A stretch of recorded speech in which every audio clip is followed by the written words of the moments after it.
I hope सभी अच्छे ही होंगे।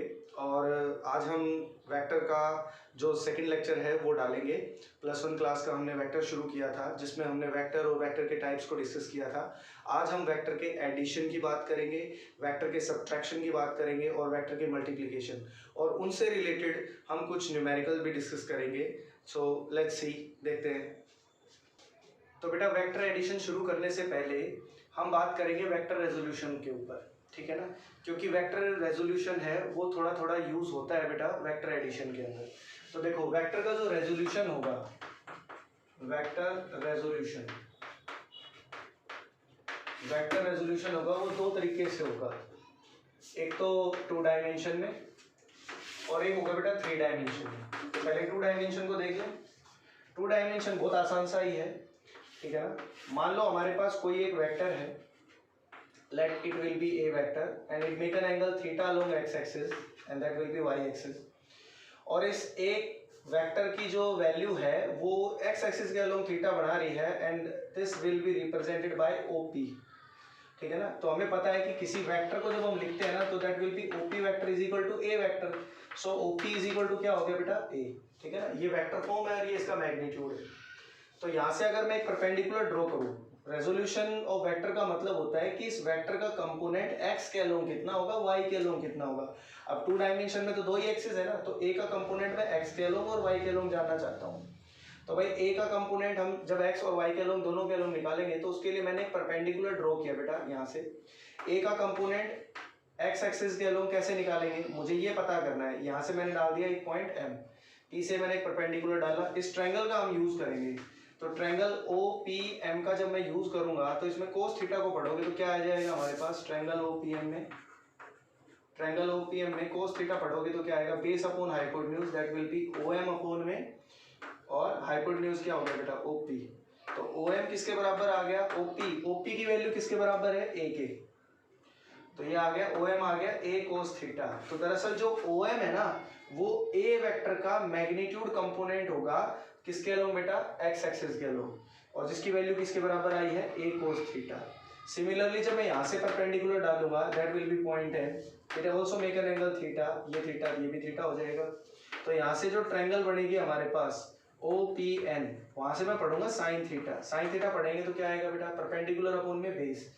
अब यहाँ से परपेंडिकुलर मैंने जो डाला है, ठीक है ना, वो परपेंडिकुलर कितना एंगल बनाएगा बेटा, परपेंडिकुलर क्या हो गया ON, और बेस क्या बन गया हमारे पास NP, परपेंडिकुलर अपॉन में हाइपोटेन्यूज, परपेंडिकुलर अपॉन हाइपोटेन्यूज हो गया OP। तो ON की वैल्यू क्या आ गई बेटा, OP साइन थीटा। और OP किसके बराबर है भाई, OP हमारा है a के बराबर, तो a साइन थीटा पढ़ रहे हैं। तो ON आ गया, मतलब a का कंपोनेंट y एक्सिस के अलोंग a साइन थीटा, ये आ गया।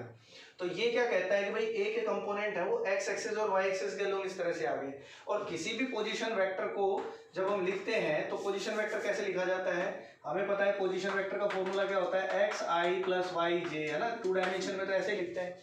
तो इसका मतलब a का कंपोनेंट x एक्सिस के अलोंग, ये जो ax है और ay है इसको हम ax के बराबर लिखेंगे, इसको ay के बराबर लिखेंगे। तो ये बताता है कि भाई जो x एक्सिस का कंपोनेंट है वो a का कंपोनेंट है वो x एक्सिस के अलोंग कितना आ गया, a कोस थीटा। इस तरह a का कंपोनेंट y एक्सिस के अलोंग क्या आया है, a साइन थीटा। जब मैंने इस वेक्टर को रिजोल्व किया, सीधी तौर पे हम ये कह सकते हैं कि किसी भी वेक्टर को जब रिजोल्व किया जाएगा अलोंग x एक्सिस और y एक्सिस, तो हमें ये देखना होगा कि वो वेक्टर किस एक्सिस के साथ एंगल बना रहा है। जिस भी एक्सिस के साथ वो एंगल बनाएगा, वो वेक्टर जिस भी एक्सिस के साथ एंगल बनाएगा वो उस एक्सिस के अलोंग उसका कंपोनेंट कौन सा होगा बेटा, a कोस थीटा होगा। क्या होगा, a कोस थीटा। और इस a वेक्टर को अगर मैं लिखूंगा that will B axi cap ayj cap, that means a vector ax की वैल्यू, क्योंकि ax है वो a का कंपोनेंट है x एक्सिस के अलोंग, ay है वो a का कंपोनेंट है y एक्सिस के अलोंग।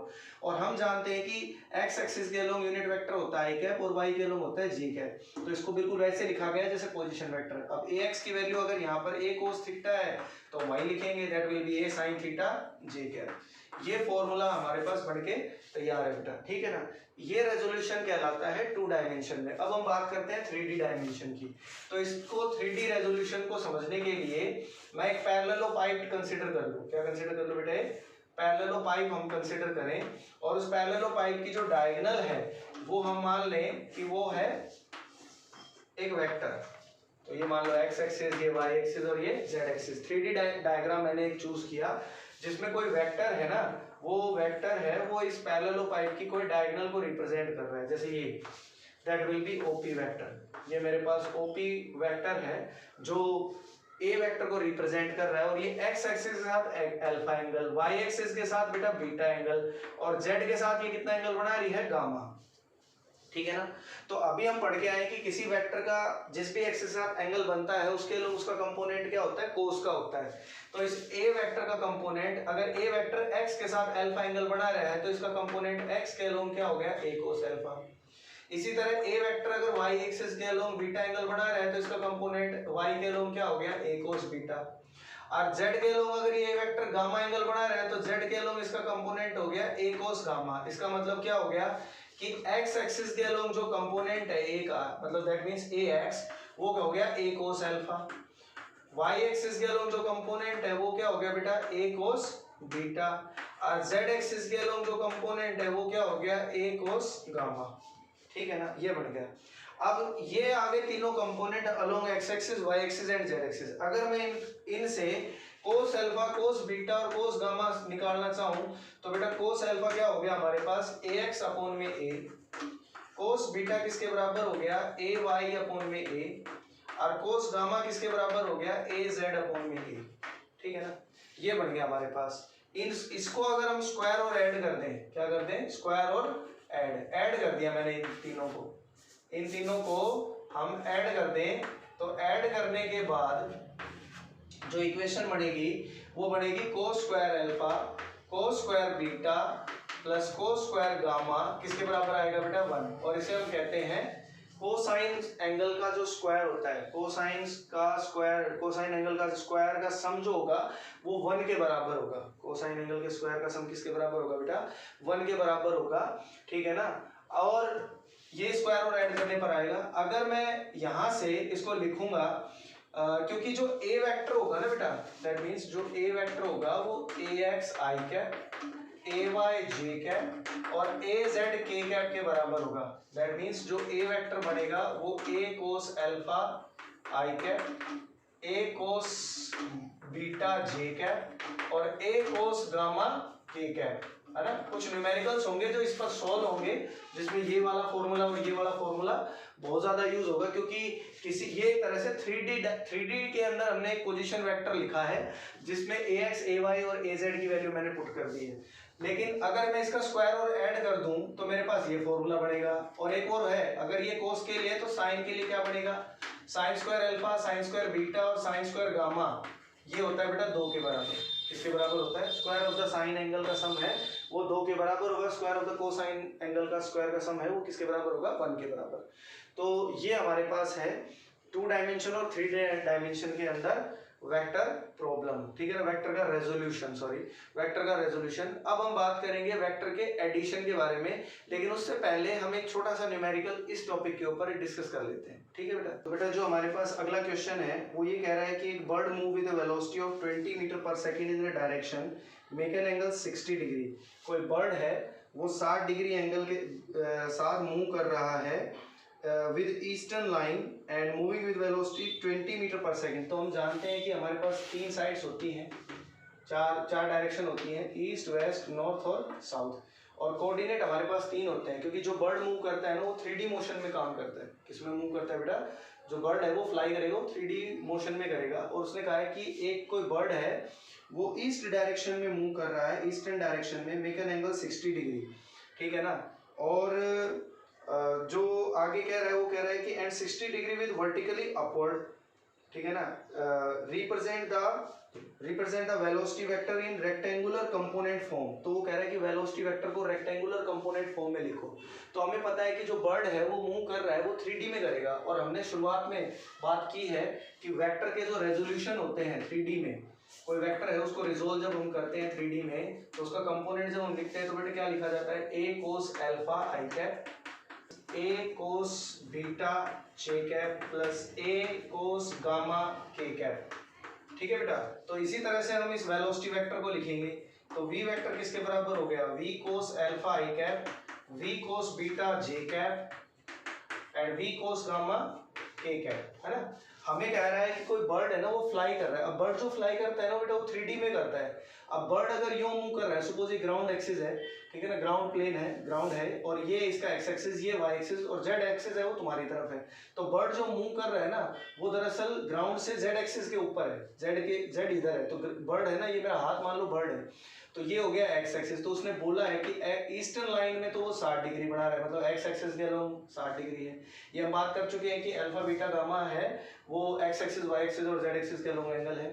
बीटा के बारे में उसने कोई जानकारी नहीं दी है कि भाई जो बर्ड है ना वो नॉर्थर्न लाइन, क्योंकि नॉर्थर्न लाइन है वो वाई एक्सिस रिप्रेजेंट कर रहा है, लेकिन बर्ड है ना जो वर्टिकली अपवर्ड मूव कर रहा है वो कितने डिग्री एंगल पर कर रहा है, 60 डिग्री। तो हमें अल्फा और गामा की वैल्यू दी है, बीटा नहीं दिया है। तो मेरा मेन टारगेट जो वेलोसिटी वेक्टर निकालने के लिए वो यही है कि पहले मैं बीटा कैलकुलेट करूं।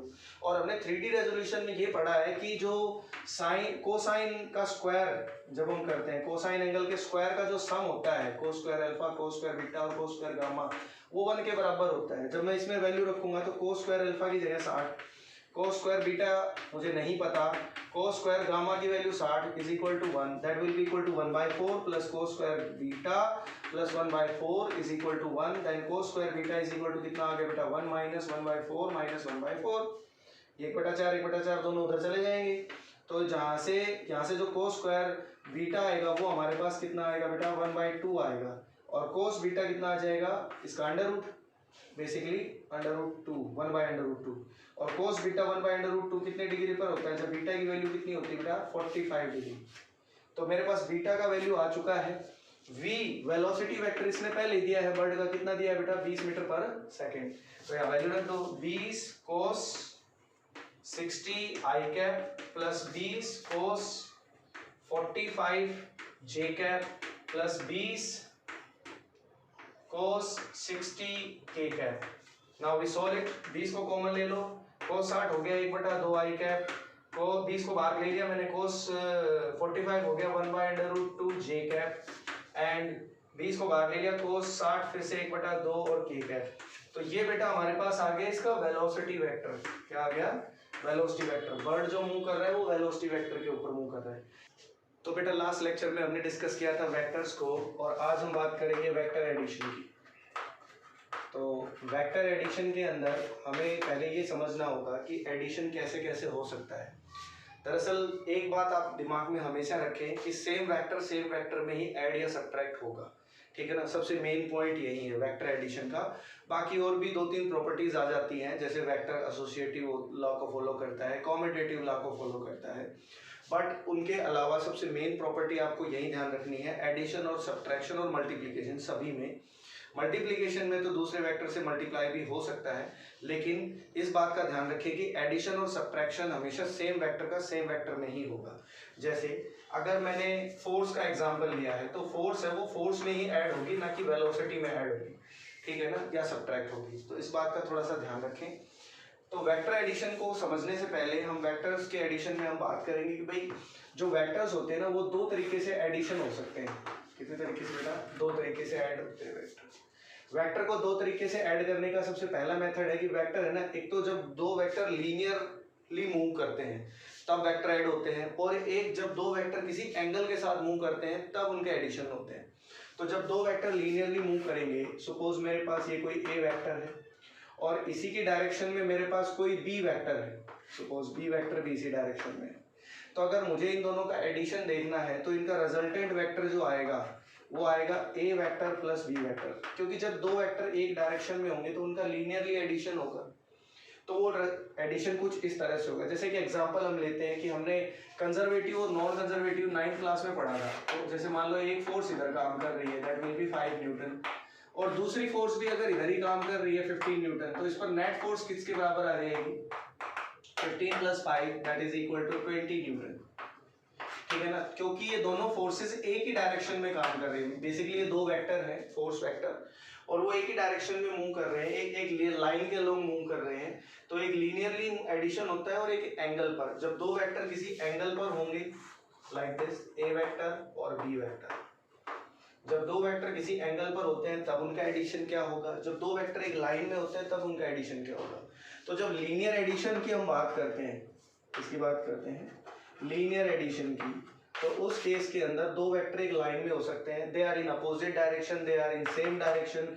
सपोज इस केस में मैंने दोनों वेक्टर को एक ही डायरेक्शन में ले दिया, और अगर मान लो ये दो वेक्टर किसी अपोजिट डायरेक्शन में होते like B vector and A vector, तो इनका जो रिजल्टेंट हम लिखते, इनका एडिशन का जो रिजल्टेंट हम लिखते वो किसके बराबर लिखते बेटा, ए वेक्टर प्लस, क्योंकि बी वेक्टर है वो ए वेक्टर के अपोजिट डायरेक्शन में है, तो that means that minus of B vector, so it can be written as R vector is equal to A vector minus B vector. तो इस तरह से हम इस केस का रिजल्टेंट लिखते, और अगर वो एक डायरेक्शन में है तो उनका रिजल्टेंट कुछ इस तरह से लिखा जाता।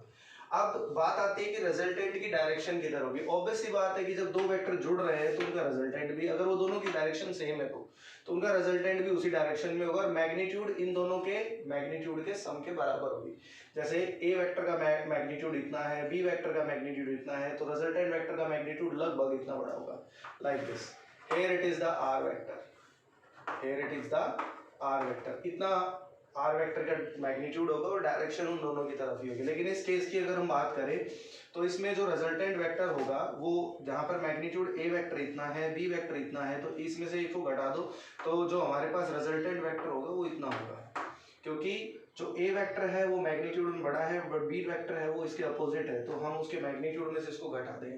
ये बिल्कुल वैसा ही है कि अगर सेम डायरेक्शन में है तो आप देख सकते हैं कि दो फोर्सेस अगर एक डायरेक्शन में है तो उनका जो मैग्नीट्यूड है वो बढ़ गया है, और दोनों की डायरेक्शन अगर सेम थी तो नेट फोर्स की डायरेक्शन भी उधर ही होगी। लेकिन अगर यही दोनों फोर्सेस इस तरह से काम करती कि इधर 15 न्यूटन है और इधर 5 न्यूटन है, तो इस केस में जो नेट फोर्स होगी हमारे पास वो किसके बराबर होगी बेटा, 15 में से 5 घटा दो, कितना आ गया हमारे पास, 10 न्यूटन आ गया, ठीक है ना, क्योंकि बड़ी फोर्स ये है, छोटी ये है, तो नेट फोर्स जब आप देखोगे तो 15 न्यूटन माइनस 5 न्यूटन, मतलब F1 में से आप F2 घटा दो इस केस में, इसमें तो दोनों जुड़ जाएंगे, F1 और F2 इस केस में तो दोनों जुड़ जाएंगी, लेकिन इस केस में जो F1 है वो बड़ी है और F2 छोटी है, तो नेट फोर्स के लिए हम F1 में से किसको घटा देंगे, F2 को, क्योंकि डायरेक्शन अपोजिट है, तो वही केस इसमें होगा। और रिजल्टेंट फोर्स भी किसकी तरफ होगी, जो नेट फोर्स आई है वो दरअसल 15 न्यूटन की तरफ होगी। तो एक तो एडिशन का ये मेथड है, ठीक है ना। इसमें मेन बात आपको यही ध्यान रखनी है कि सेम वेक्टर में ही ऐड और सब्ट्रैक्ट होंगे। दूसरी बात, जब वेक्टर किसी एंगल पर हो, वेक्टर एट एनी एंगल, जब किसी एंगल पर वेक्टर्स होंगे, वेक्टर्स एट एनी एंगल, तो उस केस में एडिशन कैसे होगा। तो उसके लिए फिजिशियंस ने कुछ लॉ डिस्कस कर दिए, उन लॉ के थ्रू हम इनको डिस्कस कर सकते हैं इसके, क्योंकि डायरेक्ट इसका एडिशन निकालना मुश्किल था, तो उन्होंने कुछ लॉ बना दिए, जिसमें से पहला है बेटा triangle law of vector addition, triangle law of vector addition, और दूसरा है parallelogram law of vector addition, parallelogram law of vector addition, ठीक है ना, और triangle law of vector addition, और एक और है बेटा polygon law of vector addition, polygon law of vector addition, ठीक है भाई। तो ये हमारे पास 3 लॉ है बेटा, इन तीनों के थ्रू हम किन्हीं भी कोई भी दो वेक्टर जो किसी एंगल पर हैं उनके रिजल्टेंट को हम इजीली सॉल्व कर सकते हैं। देखो इसके रिजल्टेंट को सॉल्व कैसे करेंगे, ठीक है ना। सबसे पहले हम एक एक लाख करके सभी लॉज को डिस्कस करते हैं। सबसे पहला हम डिस्कस करेंगे triangle law of vector addition, फिर उसके बाद पैरेललोग्राम, और फिर polygon law of vector addition को। तो triangle law of vector addition को कैसे सॉल्व करते हैं देखो जरा, और कहता क्या है ये triangle law of vector addition. तो जो triangle law of vector addition है, सबसे पहले हम इसी को डिस्कस करेंगे, triangle law of vector addition. ये बहुत आसान है और बहुत आसानी से हम इसको समझ सकते हैं। इसने ये कहा कि अगर मेरे पास कोई दो वेक्टर है जिनका अपना एक मैग्नीट्यूड है, जिनकी अपनी एक डायरेक्शन है, कोई दो vector, and they are arranged in same order. Same order का मतलब होता है कि अगर कोई वेक्टर का हेड अगले वेक्टर की टेल से जुड़ जाता है तो इसका मतलब वो दोनों वेक्टर सेम ऑर्डर में होते हैं, ठीक है ना। कई जगह अपोजिट ऑर्डर भी लिखा होगा, तो अपोजिट ऑर्डर का मतलब क्या होता है, जब हेड और टेल ना जुड़कर हेड हेड जुड़ जाएं या टेल टेल जुड़ जाएं तो उनको अपोजिट ऑर्डर में कहेंगे। जैसे इस तरह से अगर कोई दो वेक्टर है वो इस तरह से हैं जिसमें टेल टेल जुड़ी हुई है, ठीक है ना, या हेड आपस में जुड़ गए, टेल हेड ना जुड़कर हेड हेड आपस में जुड़ गए, तो इस केस में ये दोनों वेक्टर क्या है, अपोजिट ऑर्डर में है। तो अगर मान लो कोई दो वेक्टर हैं जिनकी हेड और टेल इस तरह से जुड़ी हुई है, and they have some magnitude and direction, they are arranged in same order and represent the two side of triangle. क्या कहा ट्रायंगल लॉ ऑफ एक ट्रेडिशन के अंदर, two vector having some magnitude and direction, ठीक है ना, and they are arranged in same order and represent the two side of a triangle, then the third side of triangle give the resultant, ठीक है ना, and resultant is equal to r vector is equal to a vector plus b vector, ये उसने कहा, ठीक है ना।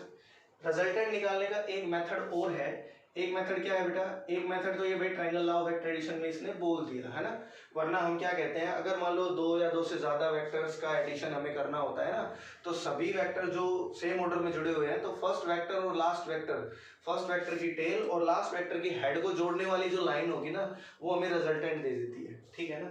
आगे हम बात करेंगे इस पे, पहले हम ट्रायंगल लॉ ऑफ ट्रेडिशन की बात करें। तो डेफिनेशन सबको क्लियर हो गई होगी। शॉर्ट वे में अगर हम कहें तो हम कहेंगे भाई दो वेक्टर अगर ट्रायंगल की दो साइड को रिप्रेजेंट कर रहे हैं तो थर्ड साइड है ना वो रिजल्टेंट देगी, लेकिन ये दोनों वेक्टर हैं वो सेम ऑर्डर में होने चाहिए। सेम ऑर्डर का मतलब इस तरह से पहले की हेड दूसरे की टेल से कनेक्ट होनी चाहिए, ठीक है ना। अब जब हम इसका इस रिजल्टेंट का मैग्नीट्यूड निकालना चाहते हैं, magnitude and direction of resultant vector कैसे निकालेंगे बेटा, magnitude and direction of resultant vector, तो ये कैसे निकालेंगे, एक तरह से हम एनालिटिकल ट्रीटमेंट करेंगे इस triangle law of vector addition का। उसके लिए मैं लेट कर लूं कि मेरे पास ये जो दो वेक्टर हैं ये किसी एंगल पर है, ये दो वेक्टर हैं बेटा किसी एंगल पर हैं, इस तरह से ये मैंने ए वेक्टर मान लिया, that will be named as OP vector, और पी क्यू वेक्टर को मैंने नाम दे दिया बी वेक्टर, और ये दोनों किसी एंगल पर हैं, ठीक है ना। And they represent the two side of triangle, तो third side of the triangle give the resultant, तो ये हमें रिजल्टेंट देगा। तो ये जो रिजल्टेंट है मुझे इसका मैग्नीट्यूड और उसकी डायरेक्शन पता करनी है, तो पहले हम मैग्नीट्यूड पता करेंगे। मैग्नीट्यूड कैसे पता करेंगे, क्योंकि इससे पहले हम बात करते हैं, एक छोटा सा टॉपिक आता है बेटा रेजोल्यूशन ऑफ वेक्टर, ठीक है ना, ज्यादा बड़ा नहीं है। अभी तो रेजोल्यूशन ऑफ वेक्टर की हम जब बात करते हैं तो रेजोल्यूशन ऑफ वेक्टर में होता क्या है, देखो जरा। रेजोल्यूशन ऑफ वेक्टर के अंदर मान लो कोई वेक्टर है अपने पास, अभी शॉर्ट वे में मैं समझा रहा हूँ, ठीक है ना, क्योंकि हमें जरूरत इतनी पड़ती है। सपोज ये मेरे पास कोई ए वेक्टर है और ये जिस भी एक्सिस के साथ एंगल थीटा बनाएगा तो इस ए का कंपोनेंट उस एक्सिस के अलोंग तो ए कोस थीटा होगा, और वर्टिकल दूसरे एक्सिस के अलोंग ए साइन थीटा होगा। इसको हम डिस्कस करेंगे, ठीक है ना, क्योंकि ये 2D में भी, ये तो अभी मैं 2 डायमेंशन में डिस्कस कर रहा हूँ, 3D में भी हम इसके रेजोल्यूशन को डिस्कस करेंगे, क्योंकि अभी मुझे सिर्फ इसमें रेजोल्यूशन पुट करने के लिए, क्योंकि मुझे बी वेक्टर के कंपोनेंट की जरूरत पड़ेगी यहाँ पर इस रिजल्टेंट के मैग्नीट्यूड को निकालने के लिए, ठीक है बेटा। तो अभी हम इसको डिस्कस भी कर सकते हैं कि ये कोस थीटा कैसे आया, यहाँ से परपेंडिकुलर डाल लो, इजी है बहुत, ठीक है ना, यहाँ से एक परपेंडिकुलर डाल ले और ये ट्रायंगल बन गई। तो इस ट्रायंगल में देखो ये इसका कंपोनेंट निकालने के लिए मैंने ए वेक्टर लिया और ये कोई इस एक्सिस के साथ एंगल थीटा बना रहा है, तो मैंने यहाँ से एक परपेंडिकुलर डाला, एक ट्रायंगल बन गई, ट्रायंगल बन गई तो इस ट्रायंगल का कोस थीटा हम पढ़ेंगे। कोस थीटा क्या होता है, बेस अपॉन हाइपोटेन्यूज। तो बेस हमारे पास क्या होगा, इसको नाम दे दो ओ ए ओ पी क्यू, ठीक है भाई, बेस क्या है ओ क्यू, हाइपोटेन्यूज क्या है ओ पी, और ध्यान रहे कि ओ पी वेक्टर तो रिप्रेजेंट कर रहा है ए वेक्टर को, तो ओ पी किसको रिप्रेजेंट करेगा, ए को। ओपी वेक्टर तो ए वेक्टर को रिप्रेजेंट कर रहा है, ओपी किसको रिप्रेजेंट करेगा, ए को, क्योंकि ये तो वेक्टर फॉर्म में लिखा है इसका मैग्नीट्यूड, ठीक है ना। तो हमें ओ क्यू निकालना है, ओ क्यू की वैल्यू किसके बराबर होगी, ये हो गया ओपी किसके बराबर ए के, तो ओ क्यू की वैल्यू किसके बराबर आ गई बेटा मेरे पास ए कोस थीटा, क्रॉस मल्टीप्लाई कर दिया मैंने। तो जैसे मैंने ये ओ क्यू निकाला है, कितना आया, ए का कंपोनेंट एक्स एक्सिस के अलोंग ए कोस थीटा, वाई एक्सिस के अलोंग क्या आ गया, ए साइन थीटा, ठीक है ना। तो दो कंपोनेंट हमारे पास बन के तैयार हैं, एक ए कोस थीटा और एक ए साइन थीटा। तो ये दो कंपोनेंट हम यहाँ पुट करेंगे। तो ये बात क्लियर हो गई सभी को कि भाई जब भी किसी वेक्टर को हम दो में तोड़ देते हैं, दो कंपोनेंट फॉर्म में तोड़ देते हैं, तो एक जिस एक्सिस के अलोंग किसी वेक्टर ने एंगल थीटा बना लिया उसके अलोंग तो उसका कंपोनेंट ए कोस थीटा, दूसरे के अलोंग क्या बन जाएगा, ए साइन थीटा। तो यहाँ पर इस फिनोमिना का यूज करते हुए, ठीक है ना, अभी बेटा मैं शॉर्ट में समझाया है मैंने 2 डायमेंशनल रेजोल्यूशन ऑफ वेक्टर, क्योंकि इतना ही जरूरत पड़ती है हमें, है ना। तो आर वेक्टर है जिसका हमें रिजल्टेंट निकालना है, तो मैंने बी से क्या डाला बेटा, एक परपेंडिकुलर, बी से मैंने एक परपेंडिकुलर डाला, दैट विल बी एम, और बी वेक्टर है वो इस एक्सिस के साथ कितना एंगल बना रहा है, थीटा। तो बी का कंपोनेंट इसके अलोंग हो गया बी कोस थीटा, इसके अलोंग कितना हो गया, बी साइन थीटा, ठीक है। तो मैंने इसके एनालिटिकल ट्रीटमेंट के लिए, या एक तरह से हम कहें कि रिजल्टेंट के मैग्नीट्यूड और डायरेक्शन को पता करने के लिए, मैंने दो वेक्टर माने जो एक दूसरे के साथ एंगल थीटा बना रहे थे, and they represent the two side of a triangle. तो third side give the resultant. तो मैंने बी के कंपोनेंट डाले, तोड़ लिए, क्योंकि बी वेक्टर किसी एंगल पर था। तो मैंने ये पता करना था कि भाई आर का मैग्नीट्यूड कितना होगा। तो मैंने बी वेक्टर का रेजोल्यूशन करने के लिए मैंने क्यू से एक परपेंडिकुलर डाला और बी के कंपोनेंट देखे, बी कोस थीटा और बी साइन थीटा।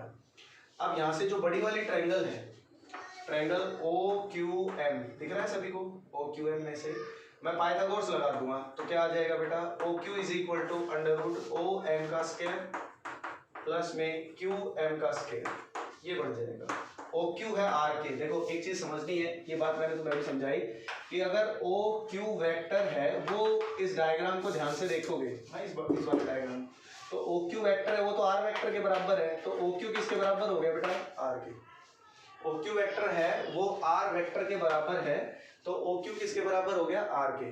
तो यहाँ से ओ क्यू को मैंने आर लिख दिया। मैग्नीट्यूड फॉर्म में लिखेंगे, ओ एम किसके बराबर होगा, O M is the sum of O P and P M. O P हो गया ए के बराबर और पी एम हो गया बी कोस थीटा के बराबर, इस सारे का whole square plus B sine theta का होल स्क्वायर। तो आर वेक्टर किसके बराबर हो गया मेरे पास, इसको होल स्क्वायर खोल दो बेटा, ए स्क्वायर प्लस बी का होल स्क्वायर खोल दो, A square plus B square cos square theta plus 2ab cos theta plus B square sine square theta, ये बन गया अपने पास। तो यहाँ से r इज इक्वल टू, इन दोनों से क्या कॉमन आ रहा है बेटा, साइन स्क्वायर और कोस स्क्वायर थीटा में से बी स्क्वायर कॉमन आ रहा है। तो यहाँ से हम लिखेंगे ए स्क्वायर प्लस क्या आ जाएगा यहाँ से, B square sine square theta और कोस स्क्वायर थीटा 1 हो गया प्लस में 2ab कोस थीटा। तो ये आ गया अपना रिजल्टेंट का मैग्नीट्यूड। क्या आ गया, रिजल्टेंट का मैग्नीट्यूड। अब मुझे निकालनी है इसकी डायरेक्शन कि भाई जो रिजल्टेंट वेक्टर है ना वो कितने डिग्री एंगल से डायरेक्टेड है। तो ये मैंने मान लिया अल्फा, मुझे अल्फा फाइंड करना है। तो इसी ट्रायंगल के अंदर मैं tan अल्फा को लिखूंगा। किसको लिखेंगे बेटा, tan अल्फा को। जब मैं tan अल्फा को लिखूंगा तो क्या लिखेंगे, इसी ट्रायंगल का यूज करूंगा मैं। इसी ट्रायंगल में जरा tan अल्फा पढ़ो। तो tan अल्फा क्या हो गया, ध्यान से देखो, एक लाइन का ही है। tan अल्फा का मतलब होता है tan थीटा। इस बड़ी वाले ट्रायंगल का tan थीटा पढ़ेंगे तो परपेंडिकुलर अपॉन में बेस होगा। परपेंडिकुलर क्या है बेटा, b sin थीटा, और बेस क्या हो गया अपने पास, बेस है a प्लस में b cos theta, a plus में b कोस थीटा।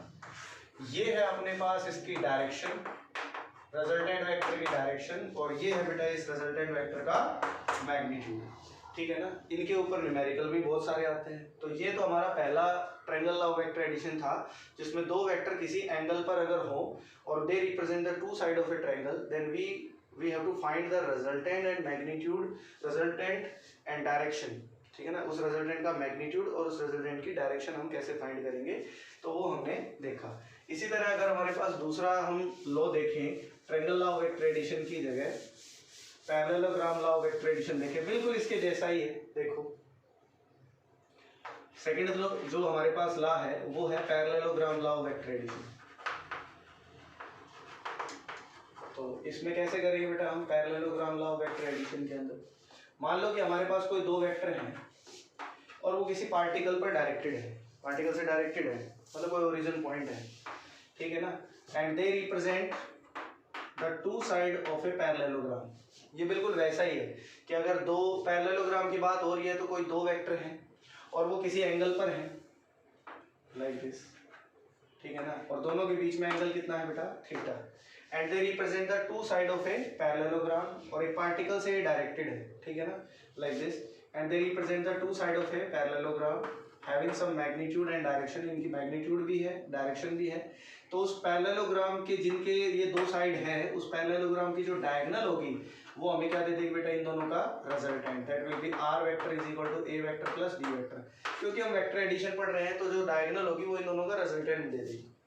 तो parallelogram law of vector addition ये कहता है कि अगर दो वेक्टर जिनका अपना कोई मैग्नीट्यूड भी है, जिनकी अपनी कोई डायरेक्शन भी है, तो उस केस के अंदर अगर वो दोनों वेक्टर किसी पॉइंट से directed and they represent the two side of a parallelogram, then the diagonal of the parallelogram give the resultant. तो अब हम इसका जो रिजल्टेंट है वो कैसे फाइंड आउट करेंगे, रिजल्टेंट का जो मैग्नीट्यूड है और उसकी डायरेक्शन है वो कैसे फाइंड आउट करेंगे। तो देखो ये भी बहुत आसान है। तो इसके लिए क्योंकि निकालना मुझे वही है बेटा, magnitude and direction of resultant vector, direction of R vector. R vector का मुझे मैग्नीट्यूड और डायरेक्शन पता करनी है। और तुम्हें बता दूं कि उनका आंसर भी यही आएगा, यही आंसर बनेंगे, इसलिए मैंने इनको मिटाया नहीं। जरा ध्यान से देखो, मान लो कि मेरे पास कोई दो वेक्टर हैं, ध्यान से देखो बेटा, and they represent the two side of a parallelogram like this, A vector and B vector, और दोनों के बीच में कितना एंगल है, मान लिया भाई मैंने थीटा। तो ये जो दोनों के दोनों वेक्टर है ना, ये पैरेललोग्राम के एक साइड को रिप्रेजेंट कर रहे हैं। तो ये भाई पैरेललोग्राम में हम जानते हैं आमने सामने के जो साइड्स होते हैं वो बराबर ही होते हैं। तो ये बी वेक्टर है, तो ये भी क्या हो गया बेटा, बी वेक्टर। और हमें पता है कि अगर ये दोनों, अगर पैरेललोग्राम की दोनों ये दोनों अगर दो साइड को रिप्रेजेंट कर रहे हैं तो डायगोनल क्या दे देगी बेटा, रिजल्टेंट। मुझे तो ये आर वेक्टर का पता करना है, क्या पता करना है, आर वेक्टर का, कि भाई रिजल्टेंट का मैग्नीट्यूड और डायरेक्शन क्या होगा। तो भाई मैंने कहा कि भाई ये वेक्टर अगर बी है तो ये भी क्या होगा, इस पैरेललोग्राम में बी होगा। ये एंगल थीटा है, तो मैंने कह दिया ना कि भाई ए और बी में कितना एंगल बन रहा है, थीटा, तो ये भी एंगल कितना हो गया बेटा, थीटा। मैं लेट कर लूँ कि जो ओ पी है वो तो ए वेक्टर के बराबर हो गया, और ये जो पी क्यू है ये किसके बराबर हो गया, बी वेक्टर के, ठीक है ना। इनको भी कोई नाम दे सकते हो, तुम्हारी मर्जी है। मैंने ओ पी को ए वेक्टर मान लिया और पी क्यू को मैंने बी वेक्टर मान लिया, और मैंने कहा भाई ए बी में अगर एंगल थीटा है तो यहाँ पे भी एंगल थीटा मान लो, बन जाएगा। अब यहाँ से मैं एक परपेंडिकुलर ड्रॉ करूंगा, और परपेंडिकुलर ड्रॉ करेंगे, इसको नाम दे देंगे एम। तो वापिस से देखो वही कंडीशन बन गई जो इसमें हमने triangle law of vector addition में पढ़ी थी। Triangle law of vector addition में भी यही फॉर्मेट था और इसमें भी यही है। तो बी वेक्टर है, उसका कंपोनेंट हम जानते हैं, इसको बी वेक्टर को कंपोनेंट फॉर्म में तोड़ेंगे तो बी वेक्टर इस वाले एक्सिस के साथ कितना एंगल बना रहा है, थीटा। तो हमने अभी डिस्कस किया था कि रेजोल्यूशन ऑफ वेक्टर में कोई वेक्टर जिस एक्सिस के साथ एंगल थीटा बनाता है उसके अलोंग तो बी कोस थीटा, वर्टिकल के अलोंग या दूसरे एक्सिस के अलोंग कौन सा कंपोनेंट आएगा बेटा, बी साइन थीटा। तो तुम देखोगे कि जो डायग्राम हमारा वहां बना था वही डायग्राम यहाँ बना है, बस फर्क इतना है कि यहाँ ऊपर एक पैरेललोग्राम की शेप आ गई है, ठीक है ना। सेम वही काम इसमें करेंगे कि बड़ी वाली ट्रायंगल जो है हमारे पास ओ क्यू एम, इसका यूज करके मैं पाइथागोरस लगा दूंगा, और पाइथागोरस से हमारे पास रिजल्टेंट का आंसर यही आएगा। तो triangle law of vector addition और parallelogram law of vector addition में जो हमारे पास tan अल्फा की वैल्यू आएगी, मतलब जो डायरेक्शन आएगी अल्फा, ये है बेटा एंगल, ये हमने अल्फा एंगल मान लिया, जो रिजल्टेंट वेक्टर की डायरेक्शन को एक्सप्लेन करेगा कि ये किधर डायरेक्टेड होगा, ठीक है ना। तो रिजल्टेंट का आंसर भी यही आएगा और रिजल्टेंट की डायरेक्शन का आंसर भी यही आएगा। अब इसमें कुछ केस आ जाते हैं, ठीक है ना, तो सेम सा ही है, बस ये ध्यान रखना है कि भाई ये कहता क्या है, the two vector which have some magnitude and they are represent the two side of a parallelogram, so the diagonal of the parallelogram give the resultant. तो हमारे पास जो रिजल्टेंट का फॉर्मूला आया वो क्या आया बेटा, रिजल्टेंट का फॉर्मूला r बराबर under root A square plus B square plus 2ab cos theta, ये फॉर्मूला है। अब इसकी वजह से हमारे पास कुछ केसेस है जो जिनको हम डिस्कस करेंगे बेटा। केस कौन कौन से हैं, देखो सबसे पहले तो हम यहाँ से कोसाइन का फॉर्मूला निकालेंगे, लॉ ऑफ कोसाइन, ठीक है ना। उसके बाद लॉ ऑफ साइन को डिस्कस करेंगे, फिर हम इसके ऊपर एंगल्स को डिस्कस कर सकते हैं कि भाई इसके केस क्या क्या है। तो पहले तो जनरल केस को हम डिस्कस कर लेते हैं बेटा। जनरल केस है हमारे पास 3 टाइप के, ठीक है ना, और डायरेक्शन का फॉर्मूला है क्या, tan alpha is equal to B sine theta upon में a plus B cos theta, ठीक है भाई। ये दो फॉर्मूले हैं अपने पास। तो रिजल्टेंट में मैंने मान लिए दोनों वेक्टर पहले तो है 0 डिग्री एंगल पर, तो इसका मतलब दोनों वेक्टर एक दूसरे के क्या है बेटा, पैरेलल। ए है वो बी के क्या है, पैरेलल है, ठीक है ना, ए बी के क्या है, पैरेलल है। तो उस केस में रिजल्टेंट का फॉर्मूला क्या होगा, आर वेक्टर क्या बन जाएगा हमारे पास, अंडर रूट ए और बी अगर पैरेलल हो गए तो ए स्क्वायर प्लस बी स्क्वायर, और क्योंकि पैरेलल होगा तो कोस थीटा किसके बराबर हो गया बेटा, कोस जीरो हो गया 1 प्लस 2ab, तो ये बढ़ जाएगा आर वेक्टर, ये क्या बढ़ गया ए प्लस बी का whole square, that will be A plus B. तो रिजल्टेंट का मैग्नीट्यूड किसके बराबर आ गया, r is equal to A plus B. Direction को अगर हम देखेंगे तो ये तो रिजल्टेंट आ गया, डायरेक्शन को देखो यहीं से इसी फॉर्मूले से, तो tan alpha is equal to b। अब तुम्हें पता है कि साइन थीटा, थीटा की जगह हमें इसमें 0 रखना है, थीटा की जगह मैंने यहाँ 0 रखा तो रिजल्टेंट ये आ गया। थीटा की जगह वैल्यू यहाँ 0 रखोगे और यहाँ 0 रखोगे तो साइन 0 0 होता है, तो tan अल्फा सारा क्या हो जाएगा 0, और tan अल्फा 0 है तो ऑब्वियस सी बात है अल्फा की वैल्यू कितनी होगी बेटा 0 डिग्री, ठीक है ना। तो दो दो वेक्टर अगर एक दूसरे के पैरेलल है तो उनका रिजल्टेंट भी क्या होगा बेटा, उसी डायरेक्शन में होगा, रिजल्टेंट है वो उसी डायरेक्शन में होगा, क्योंकि अल्फा की वैल्यू उसके लिए भी 0 होगी, ठीक है ना। ये दोनों में लागू हो जाता है triangle law of vector addition और पैरेलल। अगर थीटा की वैल्यू एक दूसरे से क्या हो बेटा, एक ए है वो एक दूसरे के एंटी पैरेलल हो, ए एंटी पैरेलल टू बी, ए है वो बी के एंटी पैरेलल हो, अपोजिट डायरेक्शन में, एक वेक्टर आगे चल रहा है एक वेक्टर पीछे चल रहा है, तो उस केस में आर का फॉर्मूला क्या बन जाएगा बेटा, यहाँ से लिखेंगे तो आर बराबर हमारे पास क्या आ गया, देखो R is equal to A square plus B square, हम थीटा की जगह 180 रखेंगे तो कोस 180 कितना होता है -1, तो ये क्या आ जाएगा बेटा हमारे पास, आर क्या आ जाएगा a minus B, resultant vector आएगा a माइनस बी, क्योंकि a माइनस बी का होल स्क्वायर बन रहा है, अंडर रूट कटेगा तो r बराबर a माइनस बी आ जाएगा। और अगर हम डायरेक्शन की बात करें तो tan alpha is equal to sine 180 भी 0 होता है, तो यहाँ पर साइन 0 रखा था तब भी 0 आया था, साइन 180 रखूंगा तब भी 0 आएगा, तो tan अल्फा किसके बराबर हो गया बेटा, 0 के, और अल्फा की वैल्यू क्या हो गई, 0 हो गई, या फिर हम 180 डिग्री भी लिख सकते हैं, बात यही थी ना, क्योंकि वो तो 0 पे ही है। तो ये दोनों हमारे पास केस बनेंगे जब दो वेक्टर पैरेलल और एंटी पैरेलल होंगे, तो उस केस में रिजल्टेंट का फॉर्मूला ये होगा। लेकिन अगर यही केस हम किसके लिए ले लें, जब दोनों वेक्टर एक दूसरे के परपेंडिकुलर हो, थीटा की value 90 and A is perpendicular to B, जब ए बी के परपेंडिकुलर होगा तो उस केस में क्या होगा, तो रिजल्टेंट का फॉर्मूला हम पहले देखेंगे, that will be A square plus B square plus 2ab cos 90 कितना होता है 0, तो ये cos 90 0 है, तो इसका मतलब ये सारी टर्म 0 हो जाएगी पीछे की, तो रिजल्टेंट वेक्टर का फॉर्मूला क्या बन गया, ये थीटा की जगह 90 रख दो, cos 90 0, तो ये सारी टर्म 0, ये बचेगा, ठीक है ना।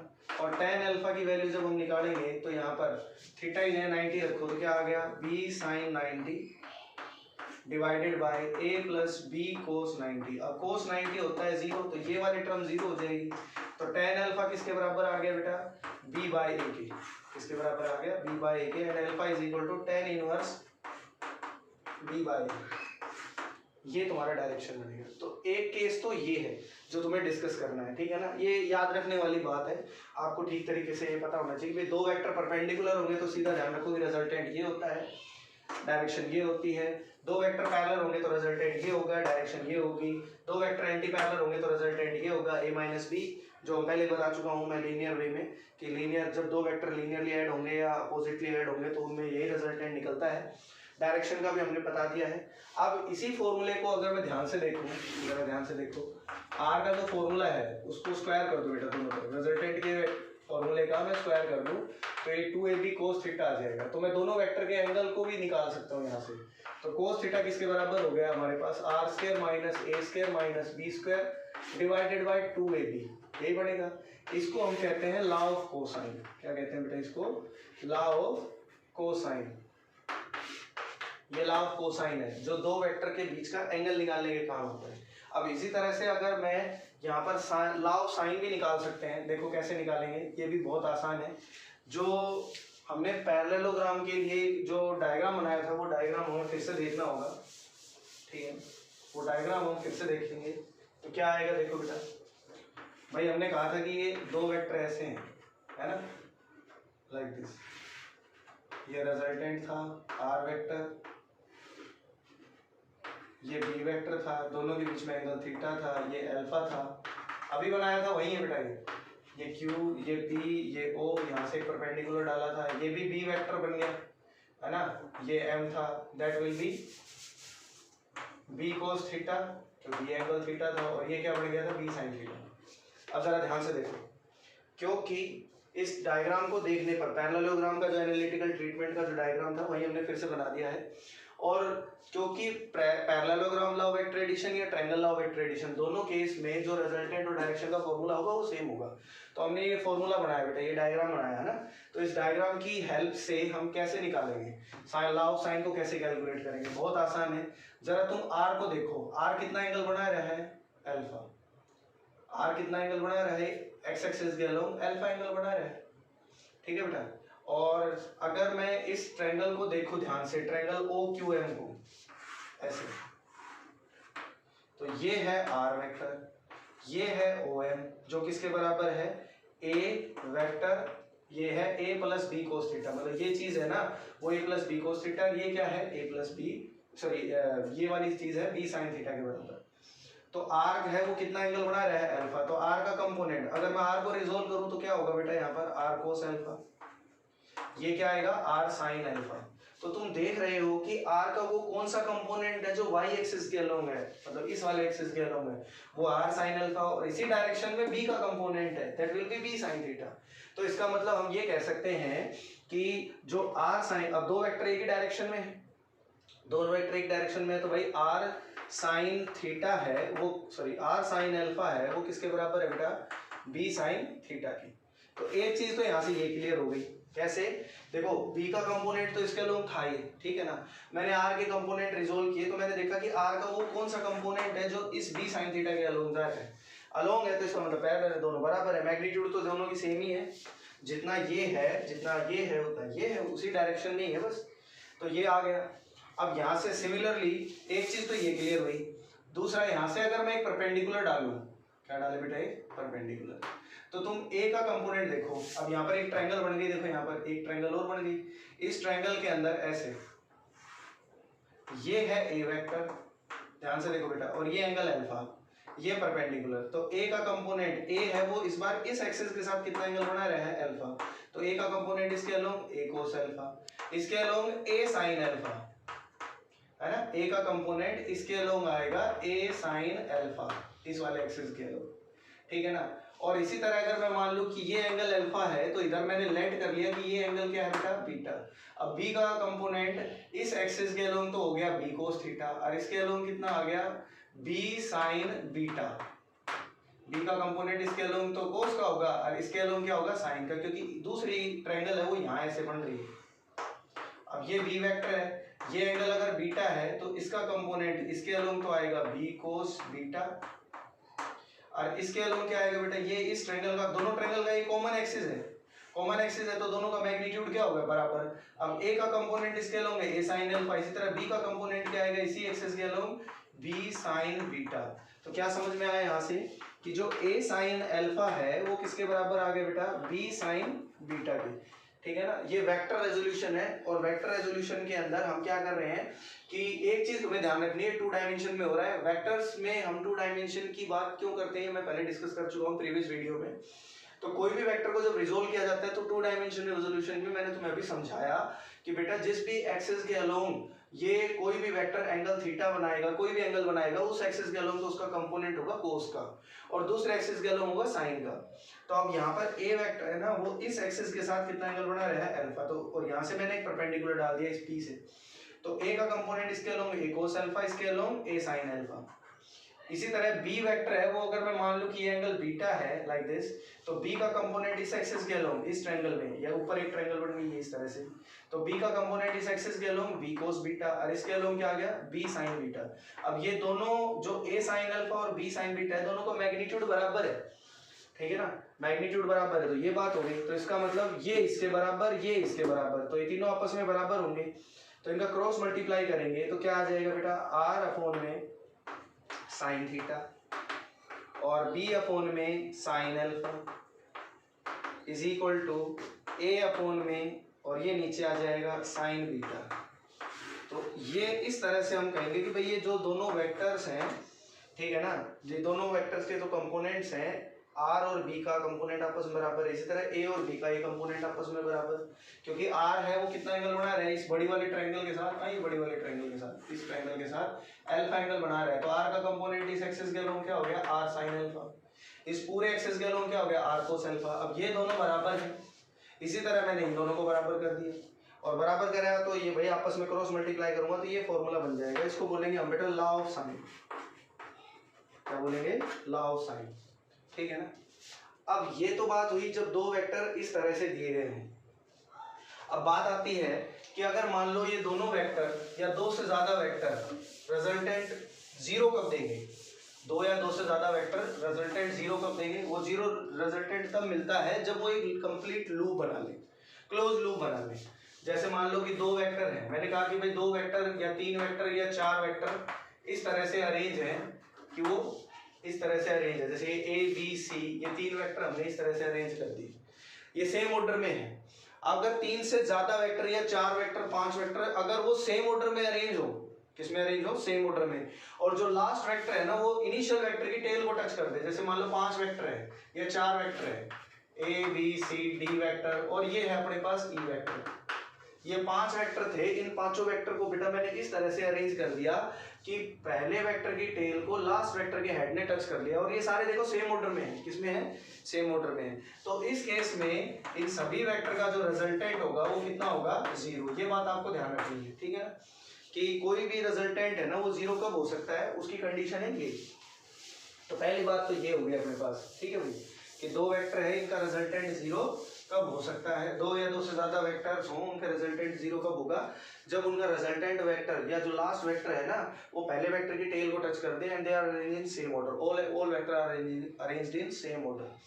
अगर ऐसा ना हो तो मान लो कि 4 ही वेक्टर हैं और ये एक दूसरे की टेल को टच भी नहीं कर रहे हैं, तो यहाँ पर लगेगा polygon law of vector addition, तीसरा law, polygon law of vector addition, ठीक है ना। Polygon law of vector addition पर जाने से पहले जैसे मैंने अभी बताया कि अगर मान लो 2 3 4 5 वेक्टर इस तरह से अरेंज है कि वो सारे सेम ऑर्डर में हैं और लास्ट वेक्टर है ना उसका जो हेड है वो फर्स्ट वेक्टर की टेल को टच कर रहा है, तो उस केस में रिजल्टेंट 0 होगा।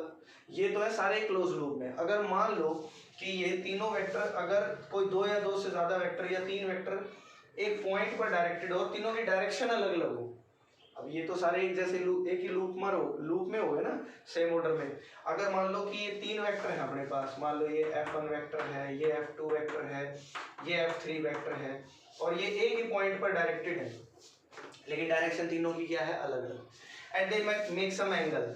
ये मान लो ये हमारे पास एंगल बना रहा है अल्फा, ये मान लो एंगल बना रहा है beta and that will B gamma, ठीक है ना।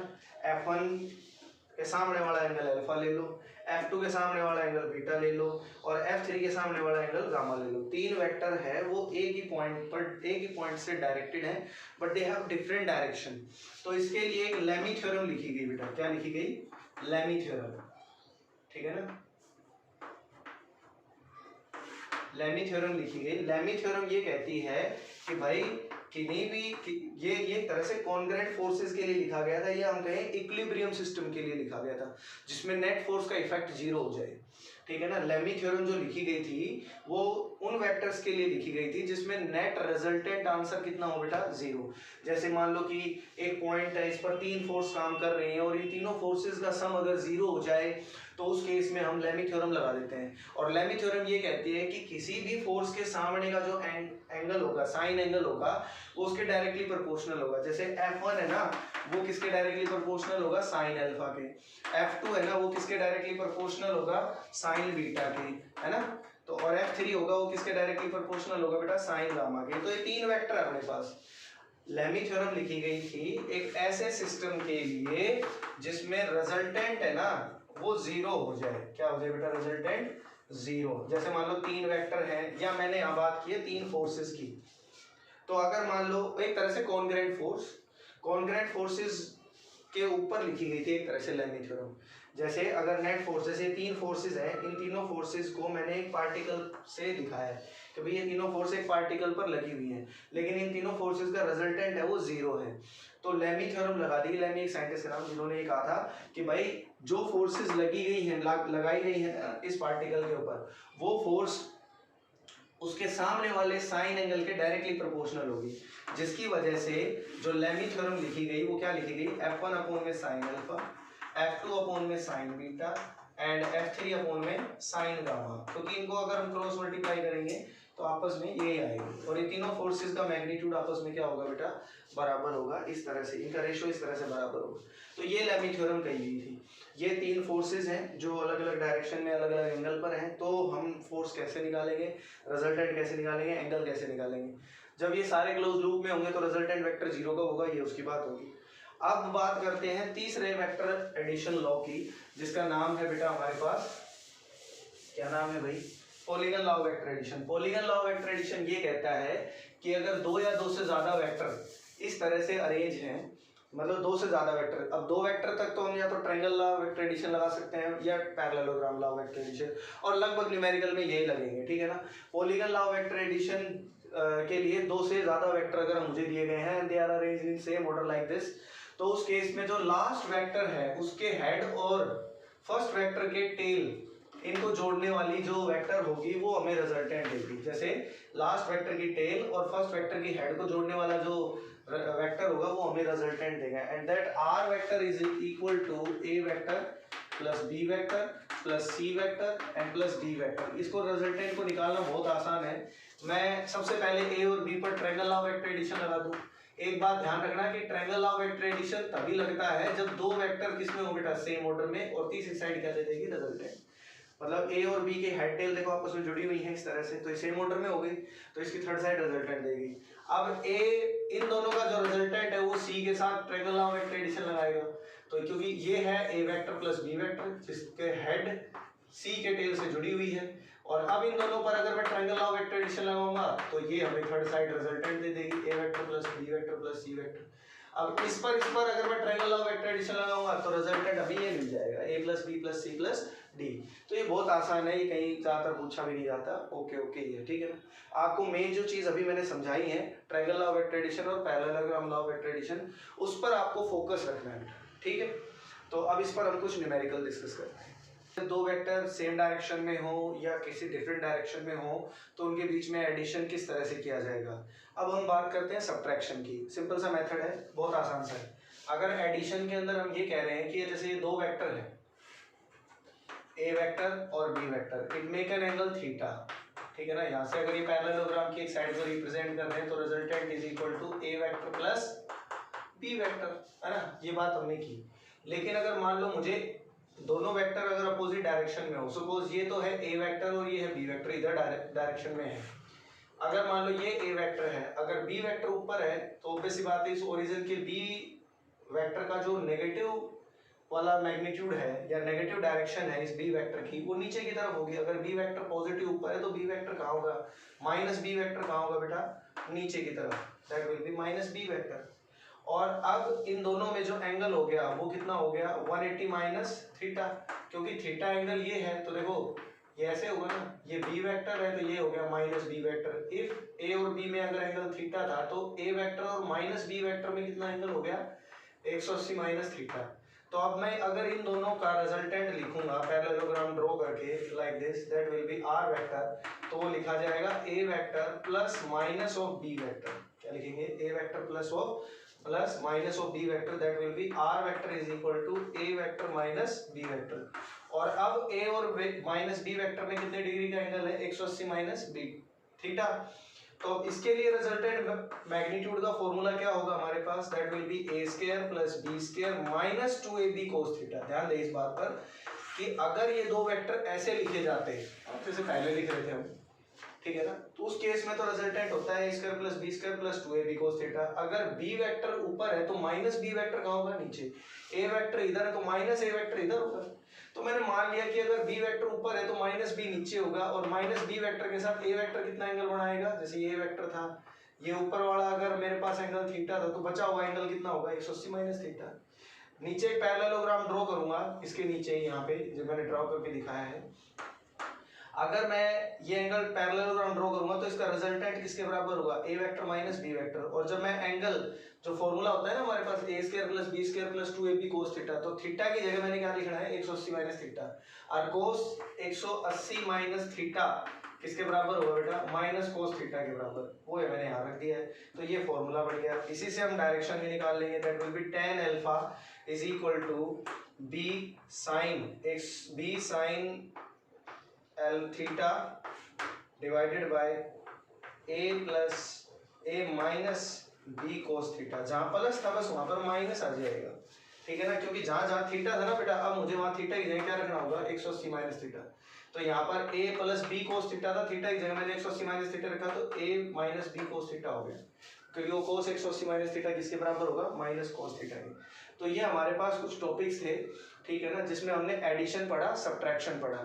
अब हम कुछ न्यूमेरिकल डिस्कस करते हैं। पहला न्यूमेरिकल है वो हमारे पास ये कह रहा है कि the sum of the magnitude of two forces acting at a point of 18 newton वो कह रहा है कि भाई दो फोर्सेस हैं और उनके मैग्नीट्यूड का सम कितना है बेटा 18 न्यूटन, ठीक है भाई, और the magnitude of their resultant is 12 Newton और उनके रिजल्टेंट का मैग्नीट्यूड है 12 न्यूटन, ठीक है भाई, ये बात भी इसने बोल दी।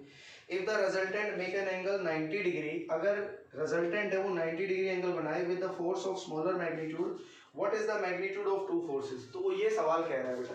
तो इस सवाल को हम कैसे करेंगे, देखो इसने कहा कि भाई हमारे पास दो फोर्सेस इस तरह से हैं कि एक फोर्स जो होगी, मतलब जो एक हमारे पास फोर्स होगी उस एक फोर्स के साथ, मतलब छोटी जो फोर्स होगी इन दोनों में से, ऑब्वियसली बात है एक फोर्स बड़ी होगी एक फोर्स छोटी होगी, इन दोनों फोर्सेस में जो एक फोर्स होगी सबसे छोटी उसके साथ ये रिजल्टेंट 90 डिग्री एंगल बनाएगा। तो मैंने मान लिया कि भाई ये तो P वेक्टर था और ये Q वेक्टर था, ये दो फोर्स हमने मानी।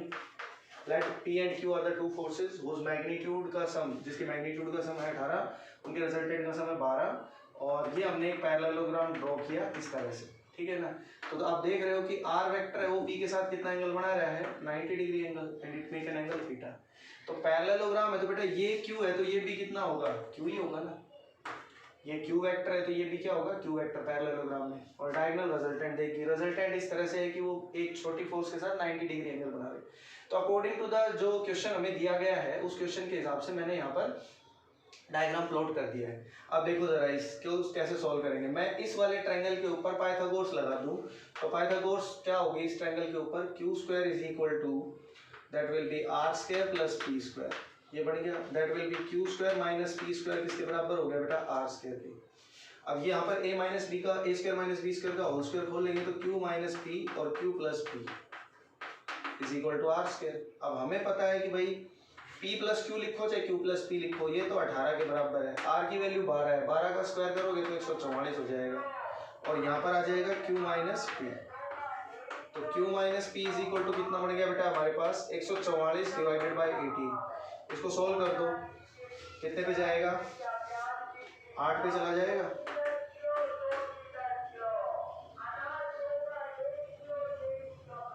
एक 144 को 18 से करेंगे तो 18 6 पे नहीं जाएगा, 8 पे जाएगा, 8 एकम 8 8 64 4 6 8 एकम 8 8 14, हाँ 8 पे जाएगा बेटा।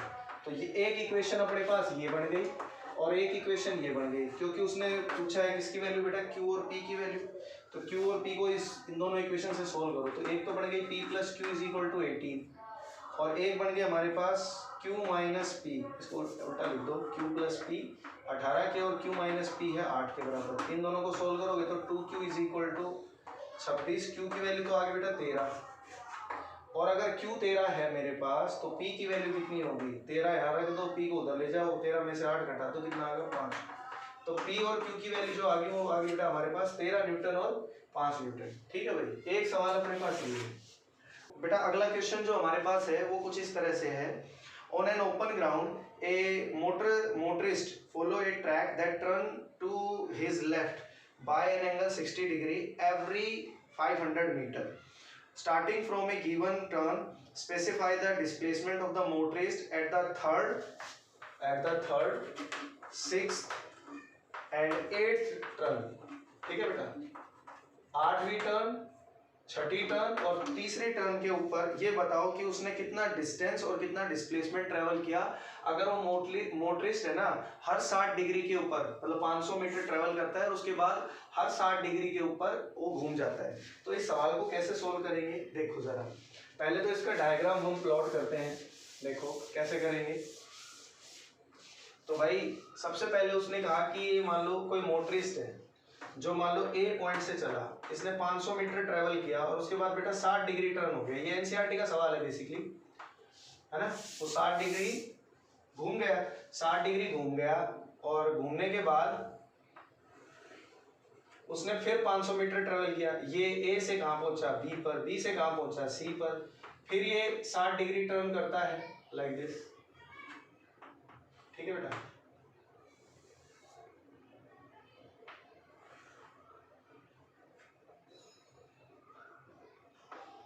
और सी से पहुंचा डी, यहां पर भी उसने 60 डिग्री टर्न किया,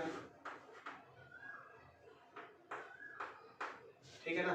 तो कितनी बार 6 बार वो ऐसा करता है ना, एक बार टर्न, 2 बार टर्न, 3 बार टर्न, 4 बार टर्न, 5 और 6।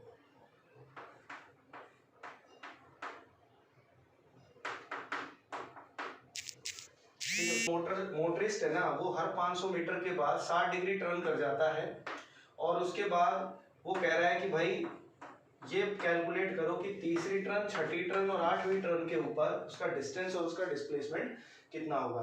तो इसको हम कैसे कैलकुलेट करेंगे, तो देखो बहुत आसान है इसको कैलकुलेट करना। तो जो हमारे पास पहली टर्न है, यहाँ से चला मान लो पार्टिकल, यहाँ से चला, ये पहली टर्न, ये दूसरी टर्न और ये हो गई बेटा तीसरी टर्न। तो थर्ड टर्न तो यहाँ पर हो गई, किसके पॉइंट पे, डी पॉइंट पर। तीसरी टर्न यहाँ पर है डी पर, तो यहाँ मैं लिख दूँ कि भाई थर्ड टर्न तो है डी, एट डी, ठीक है ना। उसके बाद तीसरी के बाद तीसरी टर्न यहाँ, चौथी यहाँ, पांचवी यहाँ, छठी यहाँ, छठी ए पर ही होगी, सिक्स टर्न ए पर ही होगी। सिक्स टर्न है वो कहाँ पर होगी, सिक्स्थ एट ए पर ही होगा, सिक्स्थ में। और उसके बाद है 8वीं टर्न, तो छठी यहाँ है, 7वीं यहाँ, 8वीं यहाँ है, और 8वीं 8th टर्न है वो कहाँ पर होगी, एट पॉइंट सी। ठीक है बेटा, बहुत आसान सा सवाल है। डिस्टेंस और डिस्प्लेसमेंट के बारे में हमें ये पता है कि डिस्टेंस होता है एक्चुअल पाथ, डिस्टेंस क्या होता है, actual path travel by body, है ना। और जो डिस्प्लेसमेंट होता है वो क्या होता है बेटा, डिस्प्लेसमेंट होता है shortest path travelled by body between initial and final point, ये हम जानते हैं। तो सबसे पहले हम 6th टर्न को लेते हैं, क्योंकि हमने डिस्टेंस और डिस्प्लेसमेंट में एक पॉइंट ये पढ़ रखा है कि अगर बॉडी जहां से चली है घूमकर वहीं आ गई, तो उस केस में तो डिस्प्लेसमेंट कितना होता है बेटा, 0। डिस्प्लेसमेंट कितना होता है, 0। डिस्प्लेसमेंट 0 हो जाएगा उस केस में तो।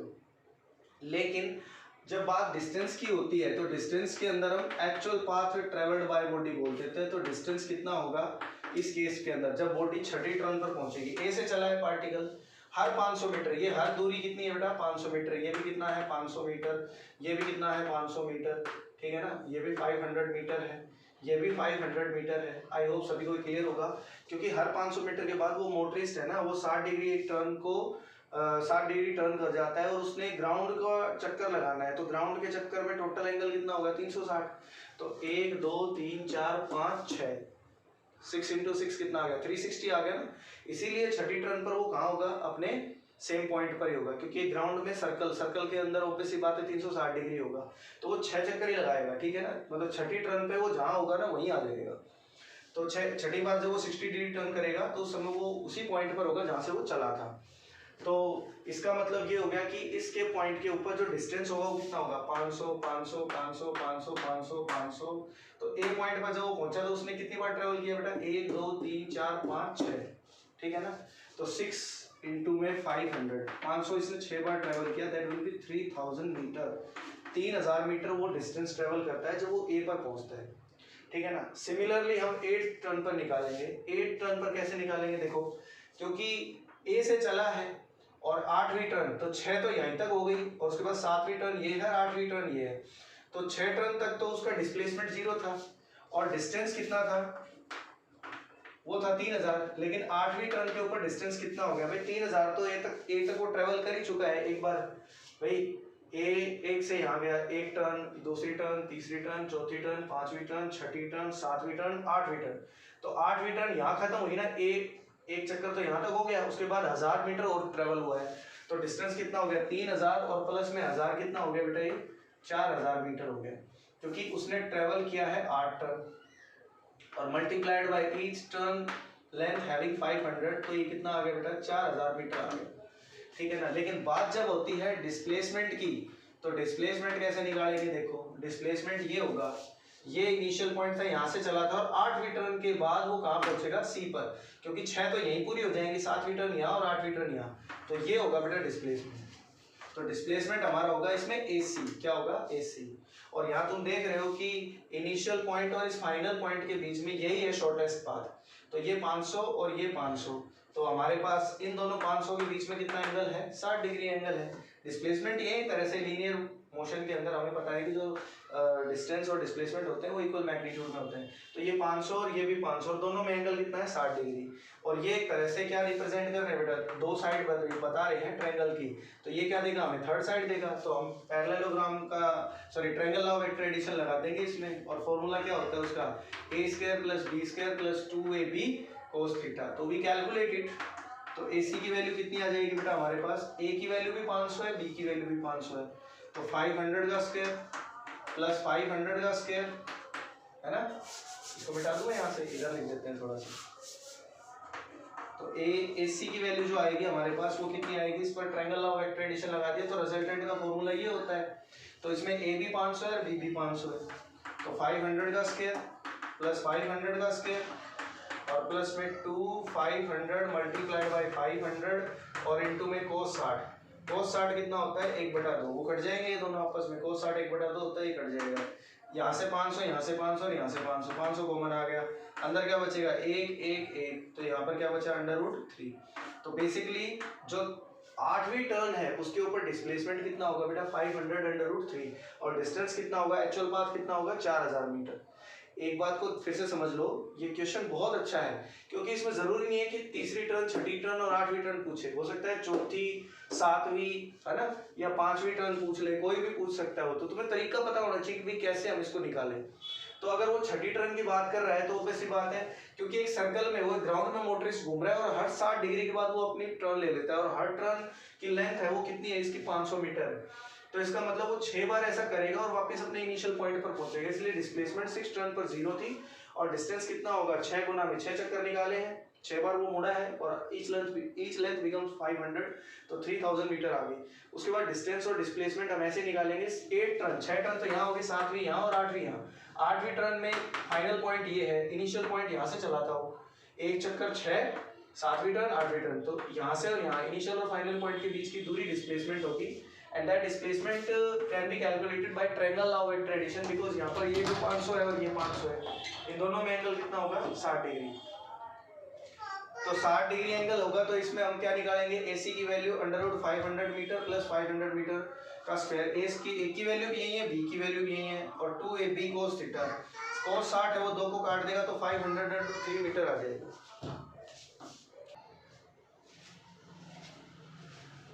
तो बेटा ये इसमें वैल्यू पुट करेंगे, A की वैल्यू भी 500 है, B की वैल्यू भी 500 है और cos 60, क्योंकि 500 और इस 500 के बीच में एंगल कितना है 60 डिग्री।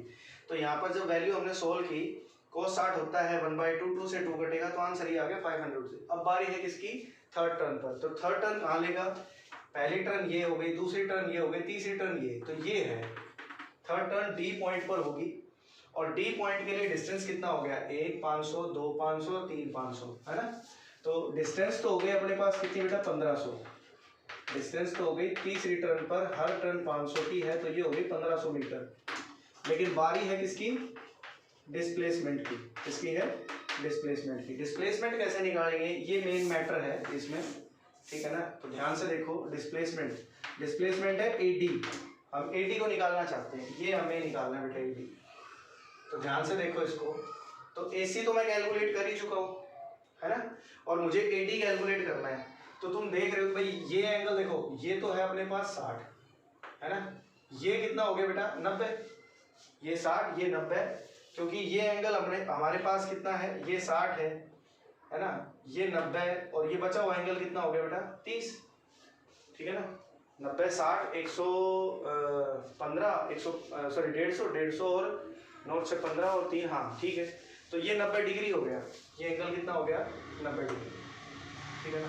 अब इसका मतलब AC की वैल्यू है हमारे पास 500 √3, क्योंकि मैं इसके ऊपर अब triangle law of vector addition लगा रहा हूँ, क्योंकि मुझे ये डिस्प्लेसमेंट चाहिए, मुझे AD चाहिए थर्ड टर्न के ऊपर, और उसके लिए मुझे इस पर एक triangle law of vector addition लगाना है बेटा। देखो जैसे ये A पॉइंट है, ये D पॉइंट है, ये परपेंडिकुलर है, ये मैंने 500 √3 निकाल लिया है, that will B point C, और ये 500 मीटर है ना। तो अब मुझे ये AD कैलकुलेट करना है, तो इसके ऊपर हम triangle law of vector addition लगाएंगे। Triangle law of vector addition में हम देख रहे हैं कि AC और CD एक दूसरे के परपेंडिकुलर है, और जब दो वेक्टर एक दूसरे के परपेंडिकुलर होते हैं तो फॉर्मूला क्या होता है ए स्क्वायर प्लस बी स्क्वायर। अभी मैंने 3 केस पढ़ाए थे तुम्हें, है ना, उसमें ये था। तो यहाँ ए की जगह किसने ले रखी है 500 metre under root 500 under root 3 का होल स्क्वायर, और बी की जगह किसने ले रखी है डीसी ने। डीसी की वैल्यू कितनी है 500, तो 500 का स्क्वायर। तो यहाँ से कितना आ जाएगा 500 बाहर आ गया और अंदर बचेगा 3 + 1 that will be equal to 500 multiplied by 2 that will be 1000 metre.